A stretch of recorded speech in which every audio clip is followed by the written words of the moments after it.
Bonjour à tous, je suis ravie de vous retrouver. Aujourd'hui, on répond aux questions que vous nous avez posées et vous avez été plusieurs à nous poser des questions sur le surveillant habilité.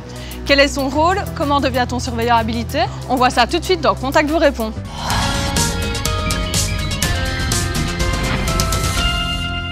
Bon après-midi. Bonjour Michel. Bonjour Fanny. Alors on a eu plusieurs questions des téléspectateurs sur le métier de surveillant habilité. Est-ce que vous pouvez expliquer un peu votre rôle? Donc mon rôle en tant que surveillant habilité est d'aider les enfants, les personnes âgées et les personnes à mobilité réduite à traverser en toute sécurité. S'il vous plaît. Et comment est-ce qu'on devient surveillant habilité? On a une formation par la police locale. Il faut avoir au moins 18 ans. Il faut être habilité par le bourgmestre. Comment vous est venue l'idée de devenir surveillant habilité?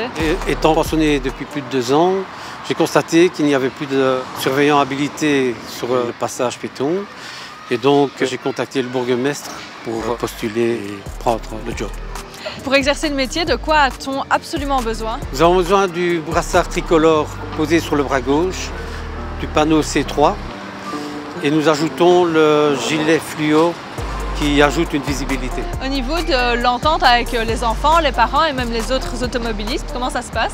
Ça se passe très bien avec les enfants. Bon après-midi. Merci. De rien, au revoir. J'ai un très bon contact avec les parents également. Au niveau automobiliste, c'est pas fréquent, mais bon, il y a de temps en temps des insultes, des gestes déplacés. Il ne faut pas être sanguin. Il vaut mieux être calme et avoir une maîtrise de soi. Et ici, devant cette école, pourquoi est-ce que c'est important que vous soyez là? Parce que la chaussée est très fréquentée. Pour le passage piéton qui se trouve plus loin, la visibilité est masquée. C'est un risque d'accident pour les enfants. Eh bien merci, je pense qu'on a répondu à pas mal de questions. Je vais vous laisser travailler. Bonne journée. Merci à toi Fanny. Au revoir. Au revoir. J'ai encore une dernière question. Je vais aller la poser à Olivier. Bonjour Olivier. Bonjour Fanny.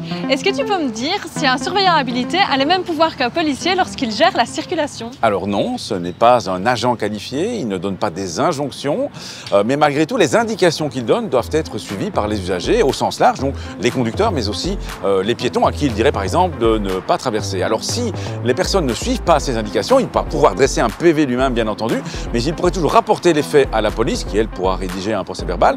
Et rappelons aussi qu'autour des écoles, à la sortie des écoles, comme à l'entrée des classes le matin, il y a souvent des policiers qui sont envoyés pour vérifier que tout se passe bien. Et s'ils voient les indications d'un surveillant habilité ne sont pas respectées, ils peuvent aussi dresser procès-verbal sur cette base. Merci pour cette info. De rien. Voilà, Contact, c'est déjà terminé pour aujourd'hui. Merci d'avoir été avec nous.